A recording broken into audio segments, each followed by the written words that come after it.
I'm sitting in my car about to walk into the gym, and I started thinking about self-improvement in general. There's so much content about it. It's something that I think about a lot. It's a lot of content that I enjoy.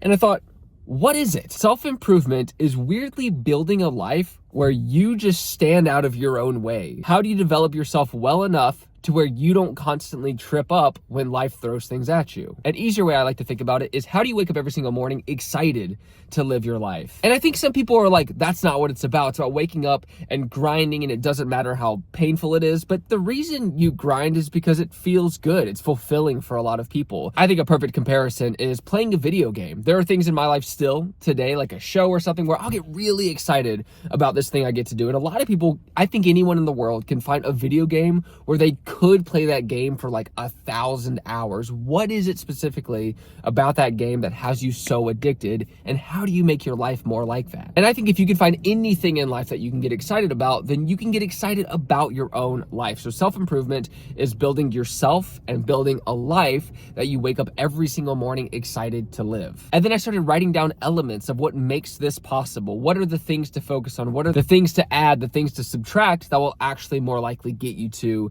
becoming that person and living that life? And these are the 16 laws of self-improvement that I wrote down. A lot of them are very practical. Like law number 1, tracking. Either create a system or a way to indicate that you are consistently improving or consistently showing up every single day to do the task. A lot of people just try to throw a lot of things at the wall to see what sticks. And if they actually recorded the improvement that they were seeing on a day-to-day basis, 1, it's motivation for yourself, but 2, you would actually see that you're improving. Some people go 3 or 4 years and think that they haven't made a single difference, but if they could only see a video clip or look at a journal entry, they would see how different their skill set is now compared to how it was at the beginning. Number 2 is the law of depth. Everything needs to be dug in deeply to see if you even enjoy it. The idea of passion confuses a lot of people. Passion is built. It's not something you discover. You're not going to find anything at 35 that you're like, I want to do this for the rest of my life. There's going to be a moment where you get into it and it's just not fun. Getting good at anything, there's just this valley of despair that makes it seem like it's terrible. There's no quick hack. There's always this pain point that most people drop out of. So depth, you need to get in there and then you start rising up to the point where it's more fun. Number 3 is the law of energy. What can you do to have more energy in the day? The easiest answer is getting enough sleep. The second best answer is making sure that you're working out. People think about working out as this thing of burning a lot of energy and making yourself tired. But if you do it right, it actually excites you for the rest of the day.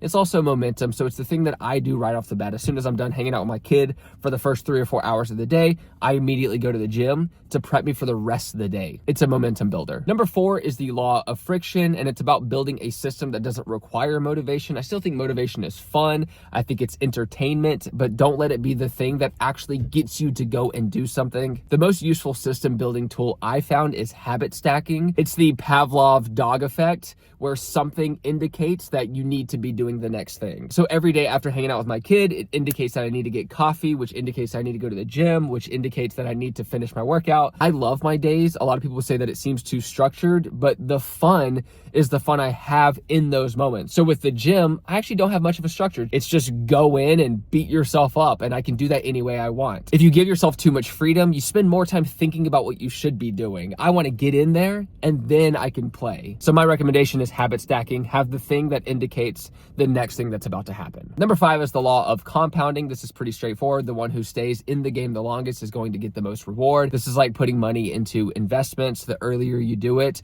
the more it compounds later on. Number 6 is the law of focus. This one's difficult, especially for people like me who are creative, but having 1 to 2 things tops that you focus on, you're going to move way faster in a linear line. If you have 4 different things, you're going to move like this, and you're going to make slower progress in everything. Again, if that keeps you from burning out, that's fantastic. But the brutal truth is, the person who wakes up and focuses on one skill is going to get exceptionally good at that skill. If you're talking about push-ups alone, like not even fitness, they just do push-ups, they're going to be one of the best people in the world at push-ups, probably in just a few years, if they're literally not doing anything else in their lives. Number 7 is the law of boredom. I think you have to allow yourself to be bored once in a while. I think it's good to just plug away and do the work that needs to be done. But after a couple of months or a month, to reflect, be bored, and think about how maybe you can optimize your strategy a little bit better. Or if you have a specific goal that you're excited enough about and some of the tasks are a little boring to get there, be able to suffer through that boredom. Number 8 is the law of environment. This could be where you live. This could be your room, your office, the people that are in your life. They're going to play a massive role in how you move forward.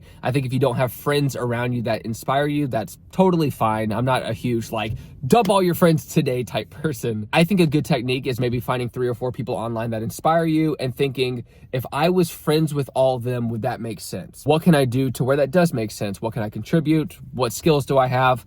Why would they care to be friends with me? That kind of vibe. And in terms of physical environment, just cleaning up your space. Every night for 10 minutes, just clean your office, clean your surroundings, wake up the next day, and don't have that weird barrier of entry being like, oh, I'm walking into a weird den where I'm not inspired. Like, keep it clean, keep it nice. Number 9 is the law of output. It's about creating a lot more than you're consuming. Learn by doing as well. The more you can reduce the barrier of entry to getting into the task, the better. It's always best to create as fast as possible and iterate. I actually don't believe in planning pretty much at all. I think the person who breaks things the fastest also learns the fastest. The people who are the most successful have failed way more times than everybody else. And on the opposite side of the spectrum is law number 10, which is the law of recovery. It's great if you can go really hard, but if you're pushing too hard to where you burn out and it burns you out for a week, a month, a year, it's essentially like getting an injury, but for your brain. By the time you're done, you're going to be way further behind. I actually think burnout comes more from the ambiguity of what you should be doing. So if you build a system to where you don't question what you should be doing,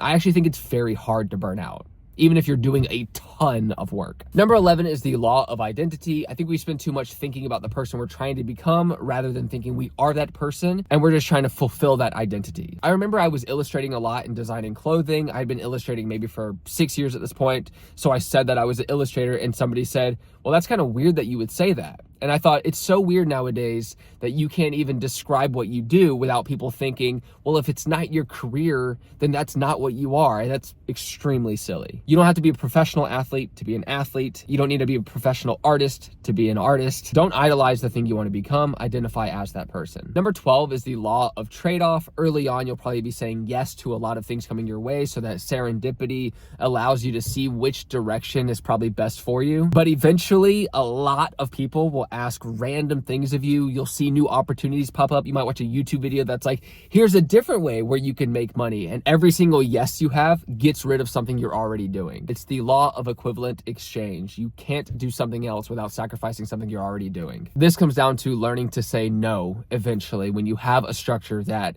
is getting you where you want to go. And that can be really hard because you might be offered some pretty wild things in the future. Number 13 is the law of simplicity. I think we overcomplicate what it takes to get good at the thing that we want to get good at. Really, it's about practicing it. If you think about any kid who's getting good at soccer, what does he do? He just practices soccer a lot. Keep it simple. Keep the system simple. Do not do a 15-step morning routine. The person who actually makes it further is the one who wakes up, walks to his office, and starts working, who doesn't need a morning routine at all. If you want to get good at the work, the more time you spend on the work, the better you get at it. Number 14 is the law of distraction. There's this weird thing where people sometimes feel like things are going to go their way or something is growing when they're not paying attention to it. That's just not how the world works. Anything grows when you give it water, when you give it attention. If you're thinking about this, watching this, considering this, you're not actually making progress. The progress is in the actual doing. So don't distract yourself with more information. You have to actually be in the action for things to be improving. I am not improving when I'm thinking about being a content creator. I am improving when I'm actually making the content, like right now. And when I go in the coffee shop and edit this and upload it, that's the watering that needs to happen. I can't just think it's gonna happen by itself. I should throw this in here. It's something everybody's been saying, but nobody's gonna come to save you. It's a bit annoying when you hear it a lot, but it's just the truth. Everybody's in their own world trying to figure it out. Everybody has to struggle in their own ways. So don't think that somebody's gonna go out of their way to just make your life better while they're still struggling. Number 15 is the law of repetition. What is the one thing you can show up every single day that will move the needle the best? And how do you alter your life to make sure that one thing happens every single day? I believe this can apply to everything. I was a professional skateboarder for 10 years, so I just focused on skateboarding every day for like 8 hours. Right now, I've been trying to do more product design, so I show up every single day and design a product. I also make content about it because that's what gets exposure on the path that I'm trying to take. What's the one thing that moves the needle? Number 16, which is my favorite, is the law of effort. Now, hard work isn't everything. There's strategy, there's serendipity, there's intentional networking, but I still think all of that requires effort, requires trying really hard. Things aren't just gonna magically happen. I built a YouTube channel to 1 million subscribers. I've gotten into pretty good shape in the last 2 years, and I find that the industry's about how to grow a following fast or how to get in shape fast. 99% of it is just lying to sell a product. Everyone online just assumed that they're lying. I even found a channel that showed screen recordings and screenshots of the growth they had, but being a YouTuber, I knew that they were lying and that they forged all these pictures and these files. Everyone online is trying to scam you. There's a quote from Jujutsu Kaisen, and I think about this every single day. You are not cut out for making easy money. Assume that someone out there got lucky, made some money, found a hack. That's totally fine. You're not cut out for it as an individual. Remember that. You are not lucky in that way. It might sound harsh, but it gets you to do the work that needs to be done. And the person who shows up and does the specific work every day is going to make it further than somebody else who's second guessing themselves all the time. Like I was stuck in for years, up until maybe like 1.5 years ago. I think once you have a kid, it really aligns your life and forces you to really focus on one thing, which ironically makes you a lot happier of a person. I hope this video helps a little bit and clarifies this whole goal that people have in self-improvement. I think the industry can get memed and mocked a bit, but I inherently think there's a lot of value in it if you use it to actually build and create rather than planning a lot. So if there's one thing from this video to take away, it's to have the one thing that you're going to work on every single day for the next year. And I promise, especially if you're tracking the progress, you're going to see massive improvements. Thanks so much for watching. I'll see you in the next video.